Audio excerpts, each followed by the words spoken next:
detuvieron para reeducarla. Y bueno, justamente las instalaciones de la policía de la moral salió sin vida, muerta. Las autoridades de Irán dicen que ella tenía problemas de salud, pero la familia de Mahsa Amini sostiene que es mentira. Exhiben, por ejemplo, un informe que habla de golpes en el cráneo y el testimonio de su padre, que asegura haber visto hematomas en su cuerpo como prueba de que a la joven de 22 años la asesinaron, la mataron a golpes. En todo caso, la policía de la moral reconoce a mucha honra que la detuvo porque no llevaba bien puesto el velo, que es obligatorio en ese país. Es la misma policía que vela porque los hombres y las mujeres se vistan apropiadamente y que desde la llegada al poder del ultraconservador presidente Ebrahim Raisi han hecho más intensos sus ataques a las mujeres. 1979 es un año marcado a fuego en la vida de Irán. Es el año en que llega al poder la llamada Revolución Islámica, que derrocó al Shah, monarca tan modernizador como violador de derechos humanos. Y así los iraníes pasaron de una dictadura pro-occidente a otra dictadura, pero religiosa, por las autoridades llamada República Teocrática. A la cabeza, como ayatolá, como líder supremo, mucho más líder y supremo que el presidente de turno, en esta república teocrática llena de paradojas, como ser el país número 9 con más población conectada a Internet. Moderna y anacrónica. Se gobierna con mano de hierro en Irán, pero tan grande es la rabia por la muerte de una joven de 22 años, tan injusta la razón de su detención, no usar bien el velo, que las protestas estallaron y la represión también. Pero sobre esto hay que decirlo, no se trata de velo sí o velo no. Esto es sobre el derecho a elegir cuándo y qué usar. Esto no es sobre religión sí o religión no. Esto es sobre dictadura o democracia. De nuevo, sobre el derecho a elegir cómo vivir. Comienza Conexión Global Prime.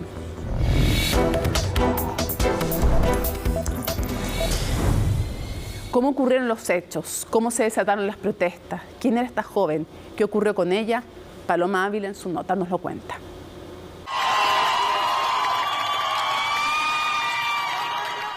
En medio de la ovación de quienes la observaban, esta mujer se amarra el pelo y con la ayuda de otro manifestante se lo corta. Un gesto que se ha convertido en los últimos días en un acto poderosamente desafiante y en el símbolo de las manifestaciones en contra de la imposición del régimen iraní de usar el velo islámico, el mismo que las mujeres también se quitan en señal de protesta.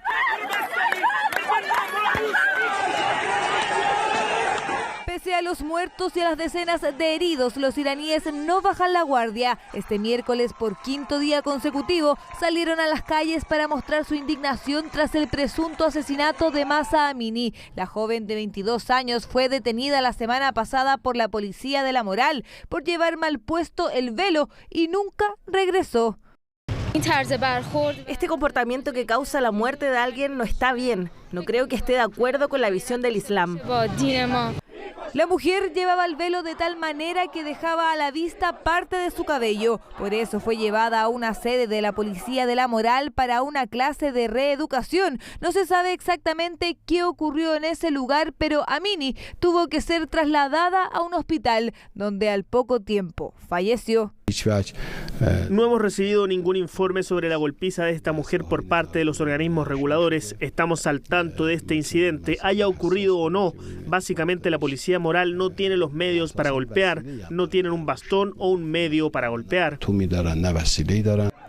Según la policía, Amini sufrió un ataque cardíaco, versión que la familia rechaza, pues dicen que la joven no tenía enfermedades cardíacas preexistentes. Algunos medios nacionales revelaron los resultados de una tomografía donde se visualiza una fractura en su cabeza, una hemorragia y un edema cerebral que explicarían las razones de su muerte. La trágica muerte de la señorita Amini y las denuncias de tortura y malos tratos deben ser investigadas con prontitud, imparcialidad y eficacia por una autoridad competente independiente que garantice en particular que su familia tenga acceso a la justicia y a la verdad. Pero el debate en torno al uso de esta prenda no es nuevo. En 2018, Vida Movahed fue detenida en una manifestación en Teherán después de quitarse el hijab y usarlo como bandera, acto que fue replicado por decenas de mujeres, un movimiento conocido como las chicas de la calle de la Revolución. Un año antes, las protestas se tomaron internet. Bajo el hashtag White Wednesdays, los iraníes publicaban fotos usando prendas blancas en símbolo de protesta.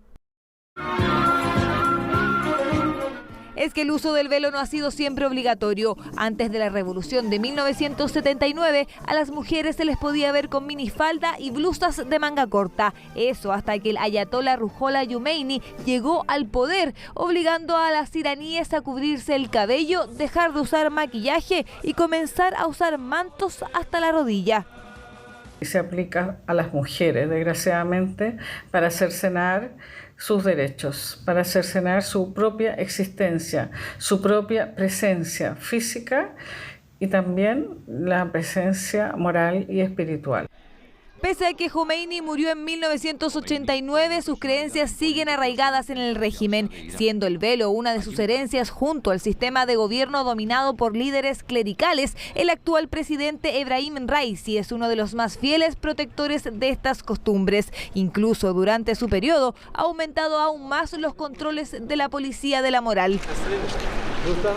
Electo en 2021, el mandatario ultraconservador es el protegido del líder supremo iraní Ali Khamenei, algo que no suele ocurrir ya que los presidentes anteriores solían tener diferencias con los líderes supremos. Raisi, en cambio, podría incluso reemplazarlo en un futuro. Ambos comparten una profunda desconfianza en Occidente y más aún en Estados Unidos. El mandatario habló este miércoles ante los líderes mundiales en la Asamblea General de las Naciones Unidas, todo mientras afuera del edificio de la ONU en Nueva York se registraban nuevas protestas, imágenes que se han repetido en otros países como Alemania, Canadá y Turquía.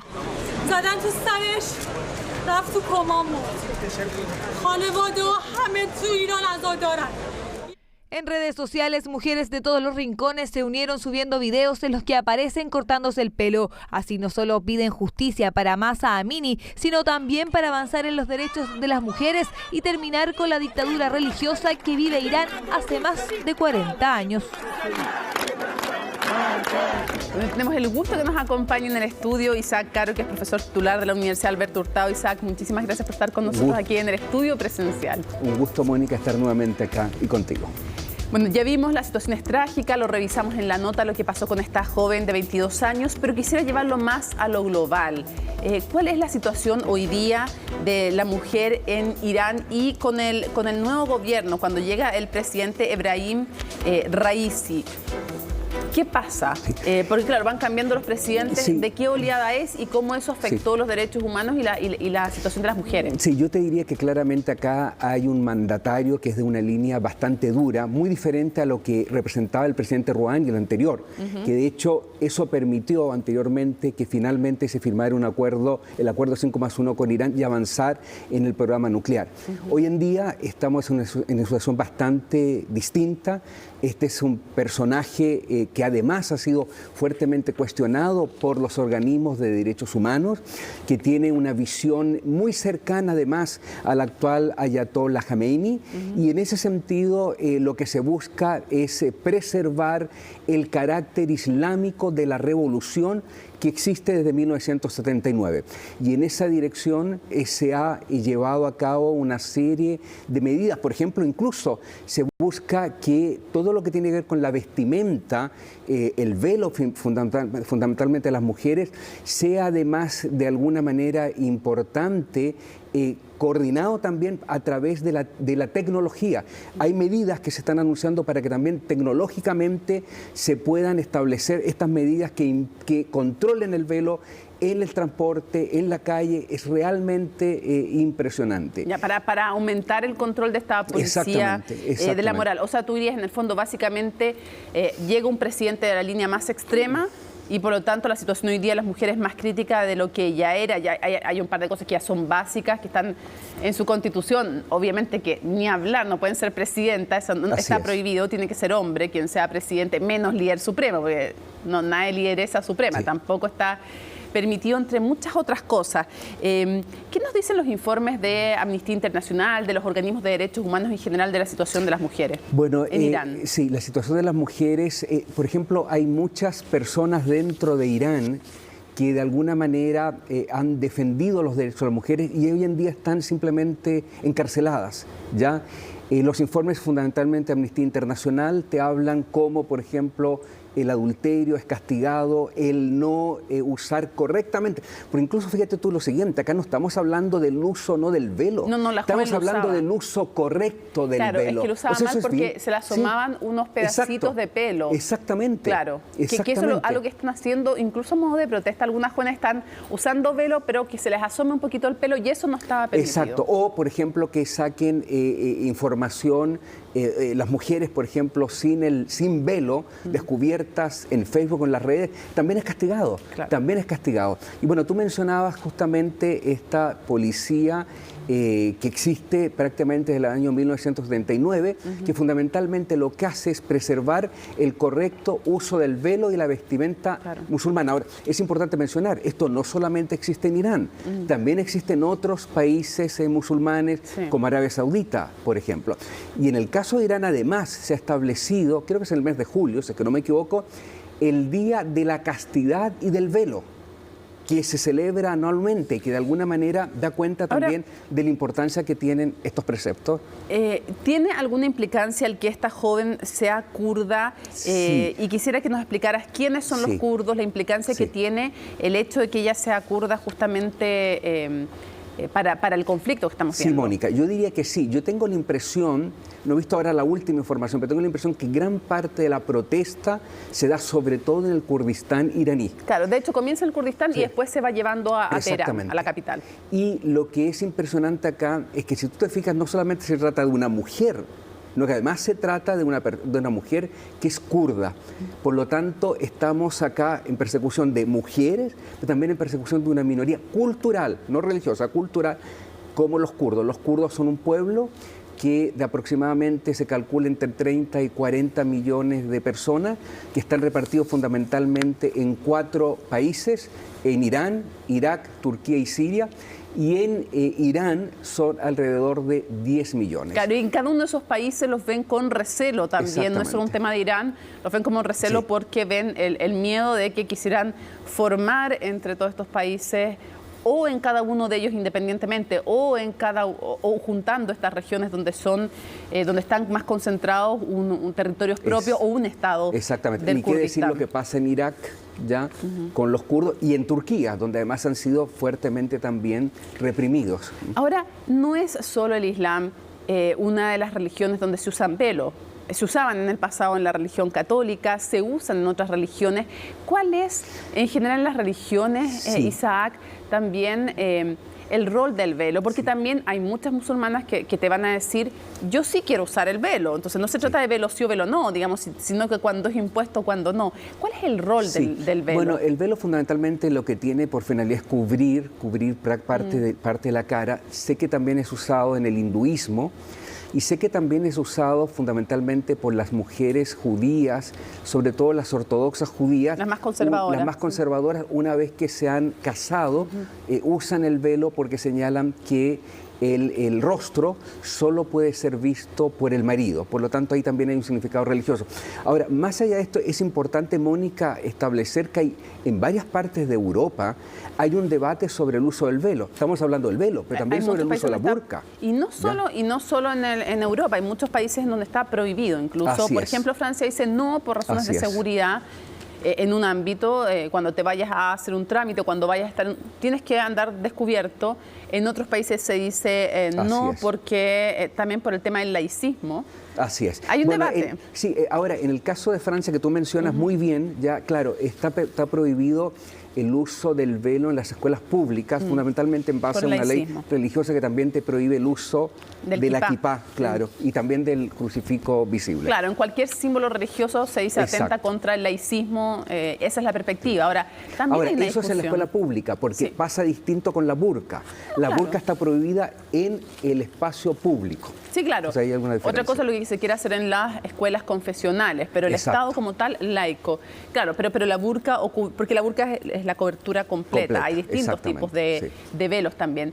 Ahora, ¿cómo se ve ese debate? Porque cuando el velo deja de ser una manifestación religiosa, cultural, válida, y cuándo pasa a ser un mecanismo de control de las mujeres. Sí, bueno, eso es un poco difícil de establecer. Yo te diría que ahí, de alguna manera, también hay una diferencia importante en lo que tiene que ver con el velo y con la burka, porque el velo puede ser parte, efectivamente, de una identidad religiosa. Cubrirte solo en el fondo, exacto, solo la cabeza. Exacto, y esta parte de acá. puede ser parte de una identidad religiosa. En el caso de la burka, la situación creo yo que es un poco más complicada, porque eso implica que ni siquiera son los ojos los que están viendo. Y si te fijas tú lo que pasa en Afganistán prácticamente es absolutamente obligatorio utilizar la burka, y que las mujeres que no utilizan la burka son absolutamente segregadas. Claro, la burka es la capa completa que solo deja una rejilla. Exactamente. Que va cubierta incluso la rejilla, entonces ni siquiera puedes ver los ojos. La mujer puede ver a través de esa rejilla. Así es. Entonces, claro, es una cobertura total. Podríamos decir entonces que la posibilidad de elegir puede marcar una diferencia sí. Porque si te lo dan a elegir. Yo diría que sí. O sea, en la medida que se puede elegir, naturalmente eso es muy distinto a cuando esto es algo absolutamente impuesto. Pero volviendo al tema de Irán, o sea, que claramente hay una imposición. Hay una imposición. Pero o sea, es una hasta imposición policial. Desde que triunfa la Revolución Islámica. Desde que triunfa 79. la Revolución Islámica, pero yo te diría, Mónica, sí, pero hay algunos cambios ya de alguna manera dependiendo del presidente. Ahora, hay que ver lo siguiente, o sea, tenemos presidentes que han sido una línea un poco más moderada, como el caso de Khatami, como el caso del anterior Raisi, pero más allá de eso, el gran problema es que acá quien tiene el poder principalmente no es el presidente, sino que es fundamentalmente el ayatolá, que es el líder supremo. Bueno, justamente quiero ir a eso ahora. Expliquémosle a la gente quién está gobernando hoy día, porque una cosa es lo que haga el presidente y otra cosa es lo que diga el líder supremo. Y básicamente el líder supremo, que es el ayatolá, ese cargo es el más importante y finalmente tiene mucho más poder que el presidente. O sea, el líder supremo, que es el jefe de Estado. Exacto. El presidente es el jefe de gobierno. Así es, pero en el caso de Irán, como tú señalas, bueno, es Ali Khamenei, ¿ya? El jefe supremo, pero este jefe supremo es el que tiene además, bajo él está el poder de los medios de comunicación, de las Fuerzas Armadas, jueces también. Los jueces. Él tiene además la capacidad de designar determinados ministerios, los ministerios más importantes. Tienen que tener su venia. Y puede destituir además a funcionarios públicos como el presidente. Exactamente, puede destituir al presidente. Por lo tanto, es el que está a la cabeza.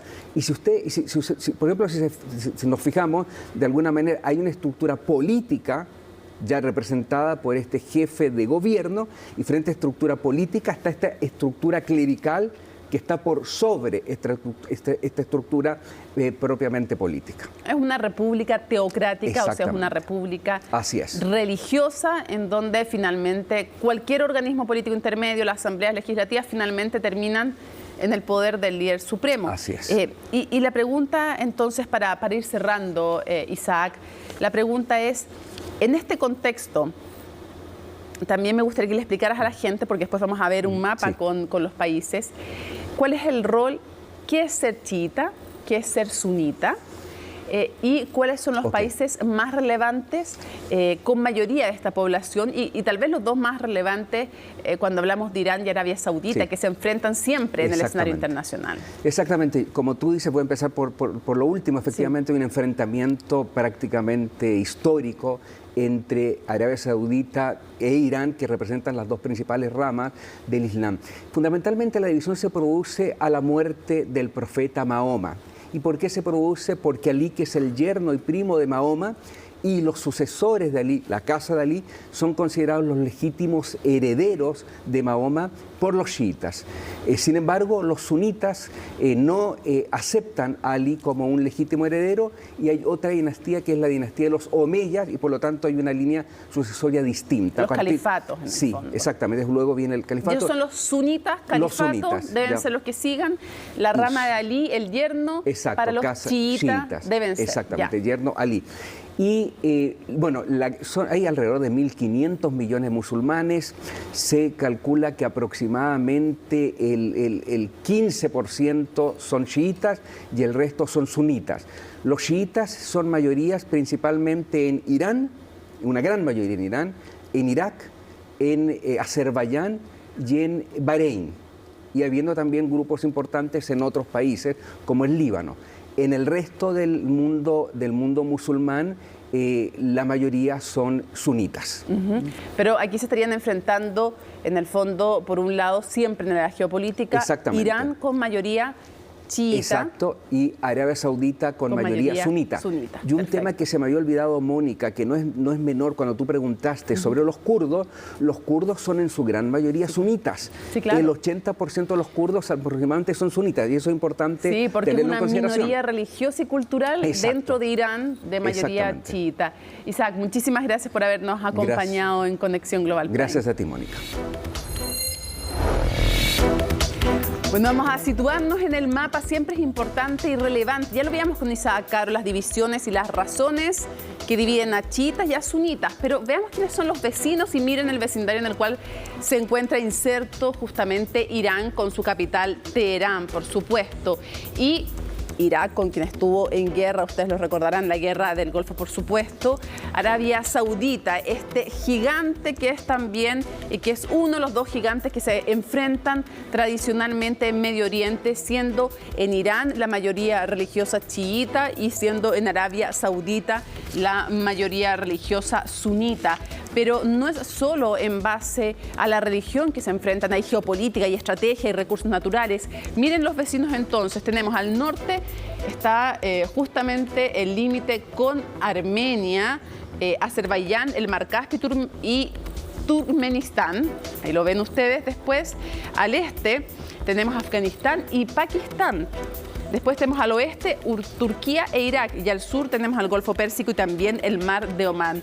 Un sector entonces altamente estratégico, y no olvidarse nunca, donde la religión es la ley. ¿Y por qué la religión es la ley? Porque esta es una república teocrática. La religión entonces tiene un rol fundamental y por ende el líder supremo tiene un rol inigualable en cuanto al poder, como ya lo conversamos con Isaac Caro. Cuando triunfa la revolución islámica, en ese entonces es Ruhollah Khomeini, quien es el líder en el fondo que llega derrocando al Shah, esta revolución, derrocando al rey apoyado por Occidente. Llega entonces la revolución islámica. Ya vamos a hablar un poco más con Fernando Wilson respecto a la historia, pero primero entonces Khomeini y luego quien había sido en un momento también presidente, ojo, pero que luego sucede a Khomeini, es Ali Khamenei, el actual líder supremo de Irán. Ya vieron entonces los vecinos, vieron el mapa, una zona geopolíticamente tremendamente sensible. Vamos a ir a conversar justamente de este tema y para eso vamos a tomar contacto desde Estados Unidos con Cassandra Suet, doctora en Ciencia Política, analista internacional, que nos acompaña. Cassandra, muchísimas gracias por estar con nosotros. Primero quisiera preguntarte, si tuviéramos que definir a grandes rasgos, ya sabemos evidentemente que Arabia Saudita es uno de los rivales, pero a nivel internacional, ¿quiénes son los aliados y los enemigos de Irán? Mira, al nivel internacional hay esa bifurcación, si uno quisiera mirarlo en estas dos maneras, ¿no es cierto?, entre estos dos grupos que están bastante aliados. Por un lado, Estados Unidos, Israel y Arabia Saudita.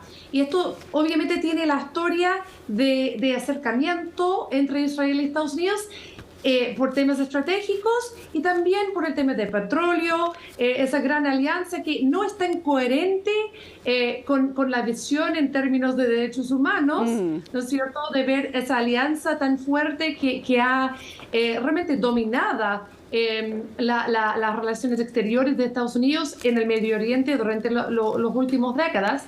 Y por el otro lado, veamos esa extensión, esta gran combinación entre lo que sea China, Rusia, ¿no es cierto?, Irán e Irak. Y en las últimas décadas hemos visto momentos de lo que uno diría en términos teóricas, de esas alianzas ponerse más rígidas, ¿no es cierto? Y momentos en que estas alianzas se parecen a mover un poco a flexibilidad.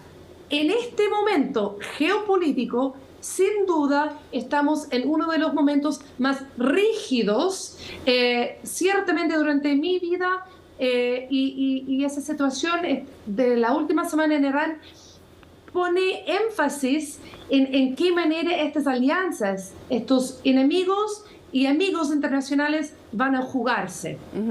Cassandra, después del hecho horroroso que hemos visto, no es la primera vez, pero ha tenido una repercusión muy fuerte, el hecho justamente de la muerte de Mahsa Amini, esta joven de 22 años que usaba mal el velo y por eso la agarra y la lleva a reeducación la policía de la moral, ¿no?, en Irán.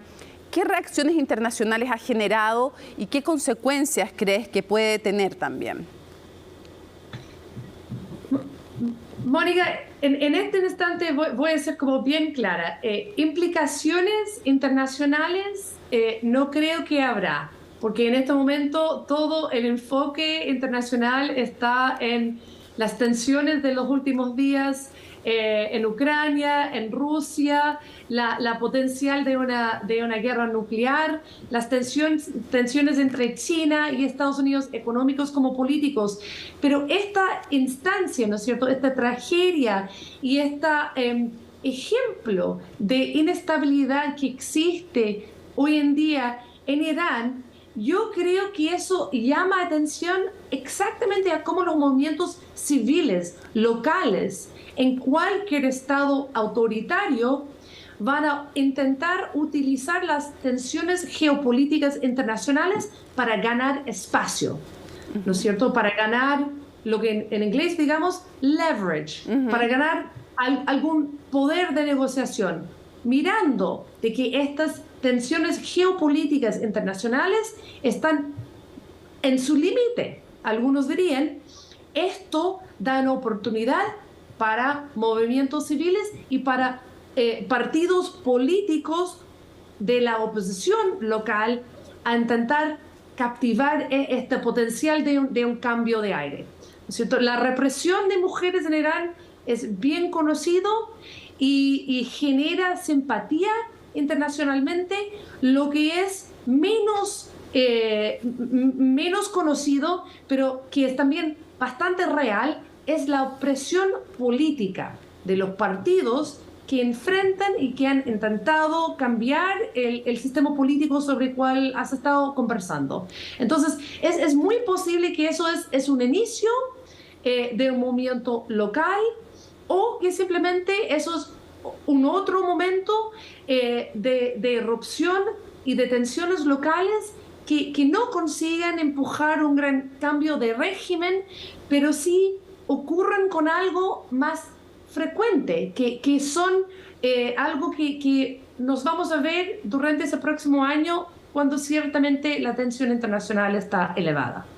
Cassandra, ¿en dónde está la fuerza del régimen que ha aplastado también de manera muy brutal las protestas, ¿no? Ya hay varios muertos, se van acumulando, tampoco podemos saber a ciencia cierta, porque no hay una prensa libre tampoco que nos pueda dar cuenta de aquello. Sí hay mucha conexión. Parte de las paradojas de Irán es que en algunos aspectos es muy conservador y en otros muy moderno. Es el país número 9, por ejemplo, en conexiones a Internet, en cantidad de población conectada a Internet, y mucho, por ejemplo, el arte disidente al régimen se da a través de Internet, más que en un lienzo, que en esculturas, ¿no? Es digital.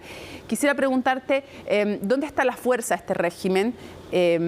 Y si tú crees que hay alguna posibilidad de desestabilización, o más bien, así como no ves grandes repercusiones a nivel internacional, a nadie muy dispuesto, dices tú, a jugársela internacionalmente porque la atención está en Ucrania, si crees que internamente ¿hay alguna posibilidad de fractura del régimen o es muy monolítico?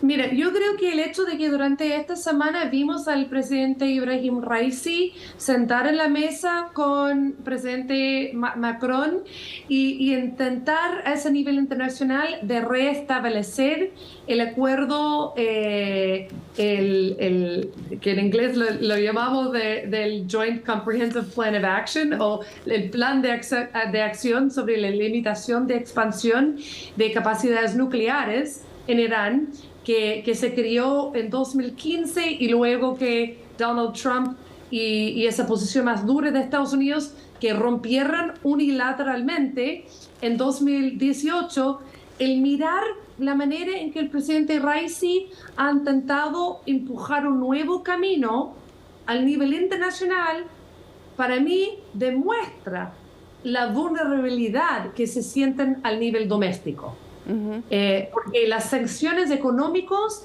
han tenido un impacto real, interno, y hay múltiples indicaciones que las franjas más duras adentro de Irán reconocen y entienden de que esto, que su tiempo está limitado para sobrevivir con este tipo de sanciones que han tenido que sobrevivir, y más aún con una Rusia muy frágil que de ninguna manera les puede dar aporte ni militar y tampoco económico, y una China que está en una dinámica bastante más compleja, que no quiere empujar a Estados Unidos en otra dirección. Entonces yo creo que la inestabilidad doméstica está bastante bien reflejada en este empuje al nivel internacional de restablecer las normas y bajar las sanciones.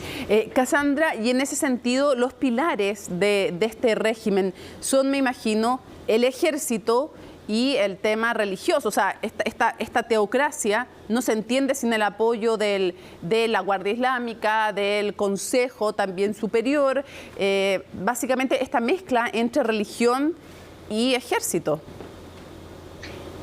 Esa mezcla bien extraña, ¿no es cierto? En el caso de Irán, igual como hablaste, internacionalmente, yo creo que analistas no bien entienden lo que pasa en Irán en términos de no es un Estado ultraconservador en todas las maneras. No. Ha sido la flor de pensamiento moderno, islámico, y de hecho antes de la revolución era considerado uno de los países más moderados de la región.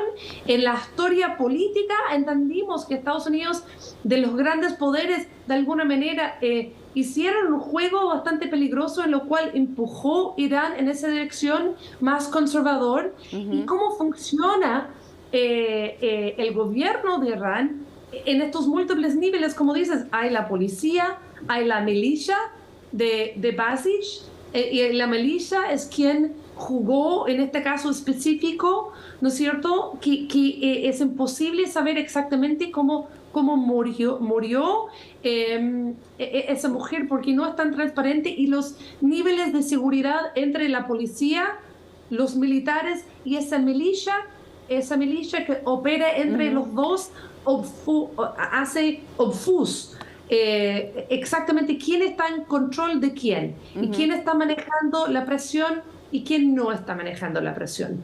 Entonces, esta operación tangible, si uno quisiera decirlo, está aumentado por la presión de la media y por el hecho de que no es solo que la comunicación esté controlado, pero durante esa semana vimos que la Instagram casi desapareció. Que estos países autocráticos ahora han podido utilizar esos mecanismos de comunicación y de organización y realmente reprimirlos. Sí, y si quieren conservar el poder tienen que hacerlo, porque la cantidad de conexiones, como lo decíamos, internet en Irán es altísima.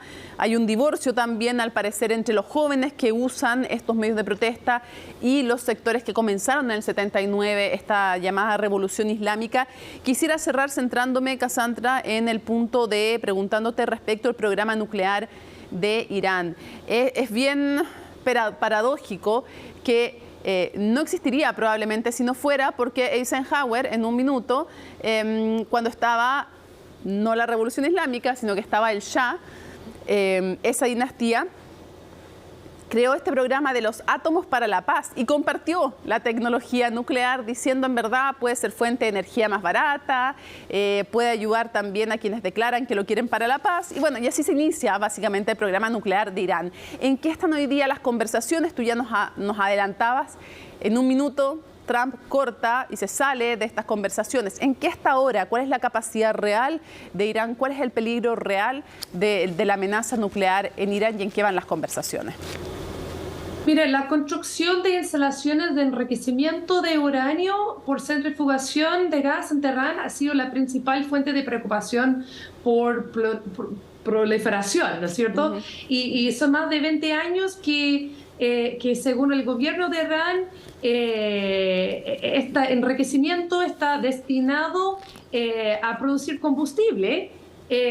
Pero esta tecnología, ¿no es cierto?, de lo que llamamos de uranio poco enriquecido versus uranio altamente enriquecido, hay una línea fina ahí en términos de cuán rápido estos programas se pueden convertir de algo que sea para producir combustible, que todos los países en el mundo necesitan en este instante, más que nunca. ¿Cuándo se podría convertir eso en reactores nucleares? Todas las indicaciones que tenemos es que en menos de una semana Irán ahora tiene la capacidad tecnológica y tiene también los inputs, tiene lo que necesita de rápidamente transformar eso en un programa nuclear internacional.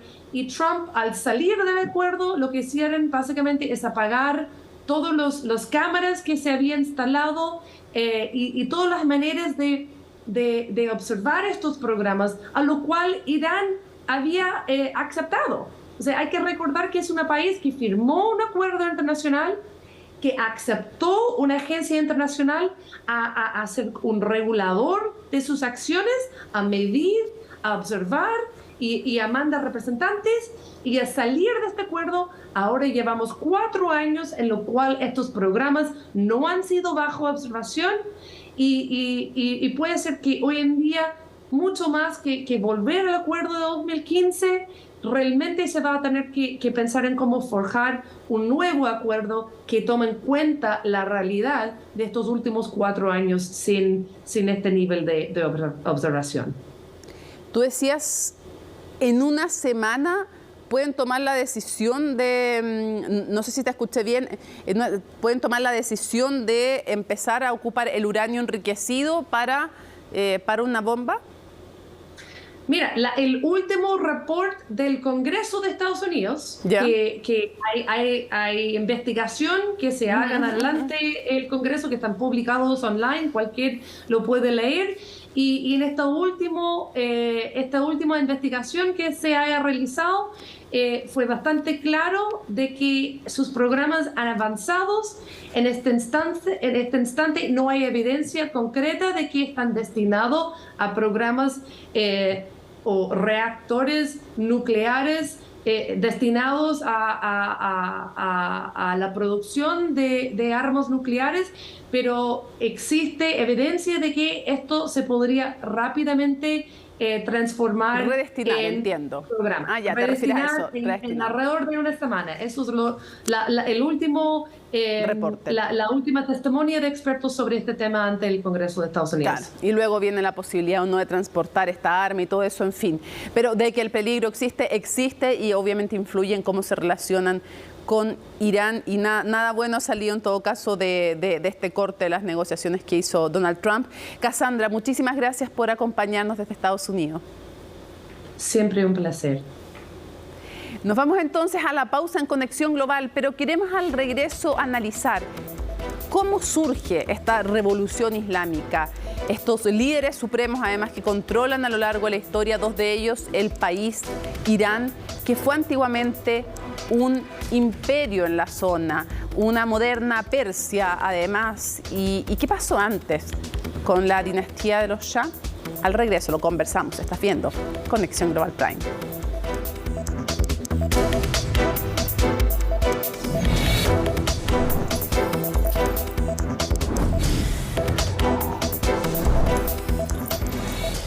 Vamos a dar un contexto, pero solo de la vida reciente y moderna de Irán. Y vamos a comenzar con el segundo y último Shah, que cae. ¿Y cuándo cae? Ya lo vamos a ver aquí desplegado. Cae en 1979, acusado de... Él hablaba de modernizar el país, en fin, pero la verdad es que había corrupción, violaciones a los derechos humanos, crisis económica, en fin. El tema es que siendo pro-occidente, siendo aliado de varios países de Occidente, es derrocado. ¿Y quién triunfa? Bueno, en 1979 triunfa entonces la revolución islámica.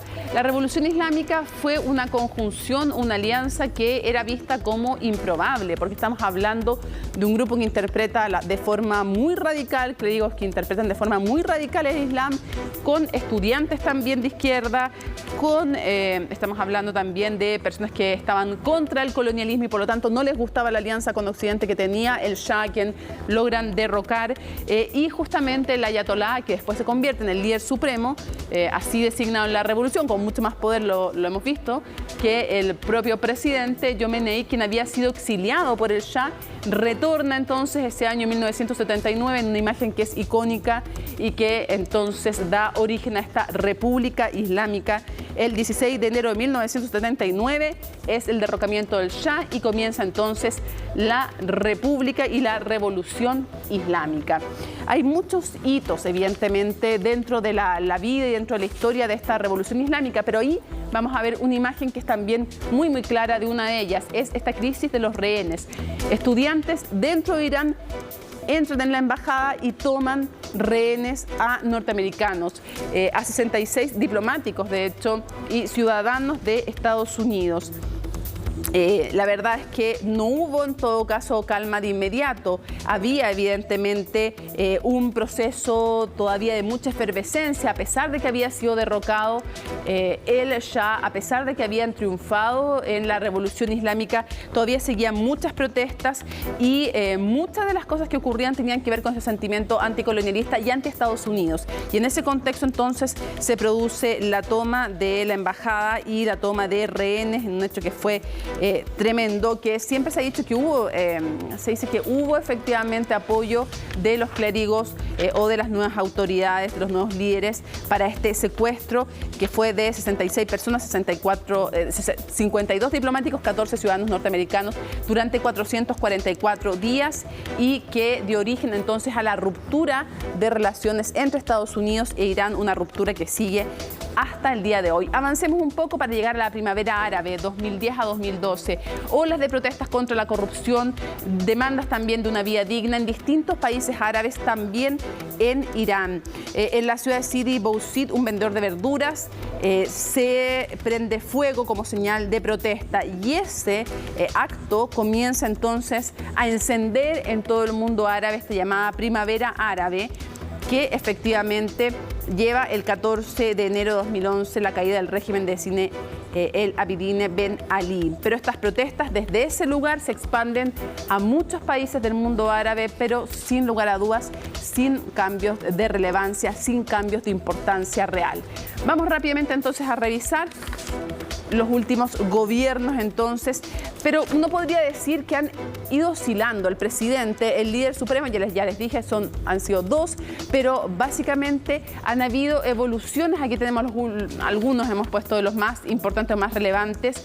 Antes de esta regresión autoritaria que podríamos decir con Mahmoud Ahmadinejad, hubo un hombre que se llama Mohammad Khatami, que fue un intento de apertura, solo un intento de apertura, pero tras él viene Mahmoud Ahmadinejad, que lo conocemos tal vez de los presidentes que más notoriedad internacional han tenido y que es efectivamente un hombre de la línea más dura. Y así les decía yo, desde uno un poquito más abierto, más centrista, viene Mahmoud Ahmadinejad muy duro, con posiciones muy fuertes frente a Occidente. Y después estuvo en 1997 hasta el 2005, quien yo les mencionaba, Khatami, como un intento de apertura. Y después nuevamente un intento de apertura con Hassan Rouhani desde el 2013 al 2021. Y después de él viene Raisi, que es el actual mandatario y que es de los sectores más duros, más radicales, y que la verdad es que justamente vuelve nuevamente entonces el control férreo sobre la población, con una policía además de la moral y con distintos organismos reprimiendo a la población. Hicimos una breve línea de tiempo, pero quien nos va a ayudar a profundizar en esto y entenderlo mucho mejor es Fernando Wilson, doctor en Historia Académico de la Universidad Adolfo Ibáñez. Fernando, qué gusto estar nuevamente contigo. Por favor, muchas gracias por la invitación y sobre todo en un tema tan interesante como este. Comencemos entonces con el segundo y último Shah de Irán. ¿Qué caracteriza este periodo? A ver, Reza Pahlavi Mohammad Reza Pahlavi II es el segundo miembro de la dinastía de los Pahlavi que llegan al poder con un afán desarrollista desde la década del 30, su padre, sucediendo una sucesión, no, más bien, reemplazando una sucesión de dinastías previas que tenían una mirada más bien estática. Ellos querían modernizar a Persia de la mano de la riqueza del petróleo y sobre todo generar un proceso de incorporación, de recuperación de poder como el que tradicionalmente había tenido el que ellos siempre han llamado Irán. El mismo Reza Pahlavi II cambia el nombre del país de Persia a Irán una vez que ha alcanzado sus exigentes estándares de modernización y siembra su propio desastre con la llamada Revolución Blanca, que hoy día se suele dejar de lado, en 1963, que es el gran proceso de modernización material que lleva a Irán a las contradicciones que tú mencionabas hace un rato atrás, es decir, por un lado, un nivel de desarrollo material, de desarrollo tecnológico, enormes y magníficas universidades, una riqueza impresionante asociada predominantemente a la industria del petróleo, pero por el otro lado un mundo rural tremendamente tradicional y vinculado a una versión del culto musulmán chiita que mantiene una dinámica muy tradicionalista. Los ulemas, que son básicamente la jerarquía islámica, se opuso siempre a este proceso de modernización. Y de ese choque de trenes, digamos, es que surge la Revolución Islámica, el año 79, y el proceso que vivimos hoy día, en el cual también el brutal conflicto con Irak, digamos que se desarrolla entre 1980 y 88, 89, le permite a la Revolución Islámica congelarse en una aproximación mucho más conservadora de la que hubiera sido de haber tenido que enfrentar una dinámica o un proceso político natural en condiciones de paz. La guerra Irán-Irak le dio a la jerarquía chiita y particularmente a a los grupos paramilitares que surgieron bajo su influencia, los guardias islámicos, los Pasdarán, etcétera, un nivel de poder tan elevado que congeló el proceso de la República Islámica en una fase infinitamente más conservadora de lo que debería haber sido de haberse desarrollado en condiciones naturales. Hablemos de este líder supremo, porque el líder supremo es el jefe de Estado de la República, firma y promulga las leyes del Parlamento, es el comandante, él es el comandante general, no el presidente de las Fuerzas Armadas.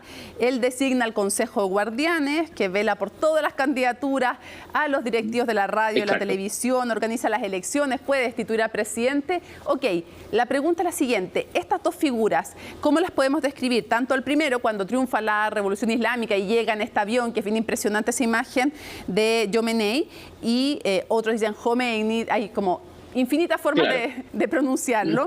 Pronunciaciones, exactamente. Y luego el actual, que es Ali Khamenei, que fue presidente, tuvo ese cargo y después pasó a ser líder supremo. Estas dos figuras, ¿cómo han marcado? A ver, Ruhollah Khomeini era un clérigo chiita de, digamos, una ciudad relativamente pequeña, precisamente Khomeini, llamada Khomeini, en las cercanías de la ciudad de Tabriz. Esto es, es de un mundo rural. Él desarrolla desde muy temprano una vinculación a las interpretaciones más radicales del culto chiita. Él, de hecho, en algún momento fue preso, digamos, por sus posturas durante el gobierno del padre, el Shah, que luego depondría, y sería uno de los más brutales opositores a la Revolución Blanca, a la modernización material. Se opuso al voto femenino, a las liberaciones de derechos de la educación, que pudieran acceder a educación secundaria, educación universitaria, y finalmente el gran impacto se da, el quiebre con el régimen se da cuando compara al Shah con un anterior, emperador musulmán a quien se lo calificaba de corrupto. Se le llama al orden a pedir disculpas, se niega, recibe una bofetada de un político conservador, al cual luego seguidores de Khomeini lo asesinan, y comienza entonces el largo exilio de Khomeini, primero en Turquía, luego en Irak, de donde Saddam Hussein lo expulsa, y termina finalmente en Francia, donde de alguna manera complota contra el régimen. Khomeini es la punta del iceberg. Si bien es cierto, él va a tener un poder personal omnímodo, no es posible dejar de lado el hecho de que un proceso de modernización tan rápido como el que sufrió Irán, dejó de alguna manera en conflicto una visión tradicional que había persistido por literalmente milenios. Recordemos que la Persia elamita, digamos, data del 4000 a.C. Entonces, en una situación así, claramente Reza Pahlavi II intentó modernizar Irán demasiado rápido, y bueno, todo esto unido a una comprensión, una interpretación de su condición de emperador que hacía que lo que para nosotros son violaciones de derechos humanos o corrupción, para él simplemente eran prerrogativas del cargo. Para él era obvio, para el Shah era obvio que lo podía hacer, y el que no, que se era aguanta, simplemente... No, era como... Exactamente, yo eran decido, prerrogativas de su Ahora, posición. Khamenei, el actual líder supremo, y me interesa mucho porque tiene mucho más poder que el presidente, evidentemente, en Irán. ¿Cuál ha sido su sello? A ver, Khamenei es un duro entre los duros. Fue considerado por, digamos, el propio Khomeini como alguien a quien tenía que refrenar en algunos momentos, digamos, durante precisamente su periodo como presidente. Posteriormente asume al cargo de, digamos, aquel a quien debe venerarse o aquel a quien debe seguirse su ejemplo, y posteriormente a su cargo de jefe de Estado. Representa de alguna manera uno de los principales obstáculos que tiene la República Islámica hoy día de poder conservar el poder, debido a que, enfrentando una situación política vecinal e internacional general global prácticamente irresolvible, Irán hoy día está enfrentando una crisis económica y de salubridad que es realmente espantosa. Recordemos que las sanciones impuestas y reimpuestas por su violación a los acuerdos de limitación del programa nuclear se combinan con la acción en pro de grupos chiitas distribuidos por todo Asia Central y Medio Oriente. La insurrección hutí en Yemen, los ataques a Arabia Saudita, el apoyo a Hezbollah en el conflicto sirio y libanés, por supuesto. Todo eso ha llevado a que Irán se esté convirtiendo en una figura que ya no es tanto intimidante para el resto del mundo musulmán como molesta y desagradable. Y ha llevado a la aparición de reacciones en su contra, como es, por ejemplo, la del príncipe heredero Fahd, digamos, en Arabia Saudita, que derechamente se erige en el archirrival de Irán, precisamente para contener la imagen de este liderazgo considerado como tóxico, digamos, por el resto del mundo musulmán. Aquí estamos hablando de una competencia entre liderazgos conservadores y ultraconservadores que es difícil de traducir a la parlancia occidental. Es decir, estamos hablando de una interpretación de un régimen de mundo que no es directamente atribuible o trasladable al mundo occidental globalizado. Pero, por el otro lado, tú tienes que la sociedad iraní está profundamente globalizada, tiene acceso a Internet y una serie de cosas que los ulemas no han podido quitar. Entonces, esto es una permanente tensión entre un estamento religioso que querría devolver a Irán al siglo XVI o XV y una sociedad que se niega a ello, generando una permanente tensión. Fernando, para ir cerrando, porque nos gustaría seguir conversando mucho más largo este tema, pero para ir cerrando, está el líder supremo, está luego el presidente es electo por sufragio universal, pasando por todos los filtros que tienen que tener morales y de los consejos, además, de los guardianes de la revolución. Está entonces el líder supremo, está en el Poder Ejecutivo este presidente, que está igual subordinado al líder supremo.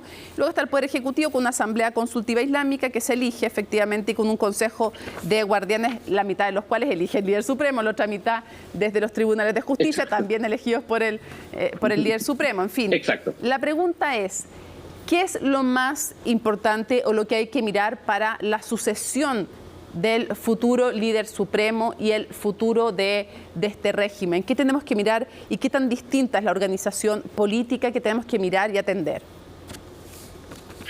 A ver, para ellos la sucesión se va a dar probablemente en el Consejo de los Mulás, digamos, que naturalmente van a elegir a un líder o a una autoridad que probablemente siga el mismo ejemplo de Hatami. Pero el verdadero desafío que enfrentan ellos es cómo ellos, viviendo en un mundo que de alguna manera no reconoce la realidad práctica de la sociedad a la que gobiernan, pueden mantener bajo control una sociedad extraordinariamente desarrollada de más de 45 millones de habitantes que cada día siente mayor desapego frente a lo que es el liderazgo del Estado teocrático. La crisis del COVID-19, que en el caso iraní fue particularmente brutal, ya causó tremendas protestas y manifestaciones violentas, digamos, dentro de los cuales hubo centenares de muertos. Hoy día nos encontramos nuevamente con el caso de la muerte de esta chiquilla que fue, para todos los efectos prácticos, asesinada pese a que fallece en el hospital, pero fue para todos los efectos prácticos asesinada por la Guardia de la Moral, que es una policía particularmente resentida por la población en general, digamos, porque no solamente persigue a las mujeres por el hijab, sino que también a los hombres, digamos, son una suerte de matones, digamos, en la calle, que son conocidos como figuras francamente, digamos, repugnantes. Entonces, en ese sentido, ya incluso hasta la propia jerarquía está comenzando a notar una fuerte tensión, y el propio Jamenei salió aludiendo explícitamente a esta querida hija, digamos, y llamando a... porque perciben que corren el riesgo de ir progresivamente perdiendo la capacidad del control de la calle. Y donde nuevamente vemos que la tensión de la que estábamos conversando entre una sociedad profundamente laica y occidentalizada en el sentido general del término, no necesariamente cristiano europeo o occidental, sino que en el sentido de la globalización, choca con una visión que ya simplemente hace agua por todos lados y no se puede sostener frente al nivel de penetración del Internet, de las comunicaciones globales, etcétera, que está gatillando un poco las protestas que estamos viendo. Primero se repartió como reguero de pólvora la muerte de esta chiquilla y posteriormente las manifestaciones han sido feroces, con mujeres sacándose los hijabs, quemándolos, etcétera, mostrando un nivel de autonomía que nadie se atreve a contener. Y una valentía impresionante además en medio de ese régimen tan porque allá tan brutal. Sí. Porque allá están disparando y matando gente. Exactamente. Digamos, de verdad. Fernando, muchísimas gracias por habernos acompañado, como siempre, en Conexión Global Prime, en un hecho que nos ayuda a revisar la historia y también a mirar lo que está ocurriendo hoy en el presente en Irán. Muchísimas gracias.